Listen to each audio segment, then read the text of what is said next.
కూర్చోండి. ఇంతకుముందు ఆయన కూడా స్పీకర్ చేశారు, రూల్ కూడా చెప్పారు 260. దానికి ముందు కూడా ఆలోచన చేసుకోవాలి. మన సాంప్రదాయాలు మన కన్వెన్షన్స్ ఏ విధంగా ఉన్నాయి. బీఎస్సీలో నిర్ణయం తీసుకున్న తర్వాత బీఎస్సీని దాన్ని డివైడ్ అయ్యి దాని నుంచి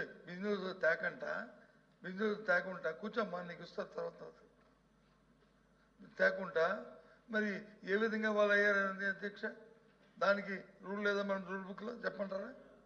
దాన్ని ఏ విధంగా వచ్చారు అది తప్పు కదా అధ్యక్ష. అందుకు కాబట్టి దయచేసి ముందు ఏదైతే మా డిమాండ్ ఉందో బీఎస్సీలో ఏదైతే మనం అంగీకరించామో ఆ డిబేట్ని జరిగి తీరాలి అనేది మా డిమాండ్. ఎందుకంటే ఇది ప్రజల సమస్య, ఇది ప్రజల సమస్య, ఇది యువకులకు రాజకీయమైన సమస్య కాదు. కోట్ల మంది ప్రజల తాలూకు ఇస్తున్న ప్రజా ఆరోగ్యానికి సంబంధించిన సమస్య. వాళ్ళందరూ ఎంత ఇబ్బంది పడుతున్నారో ఈ సమస్య. కాబట్టి జరగాలి, డిబేట్ జరగాలి. మీరు తీసుకున్న నిర్ణయం ప్రజా వ్యతిరేకంగా రద్దవ్వాలి. అప్పుడే ముందుకెళ్తాం. అంతేగాని మాకు ఇంకో దురుద్దేశం లేదు.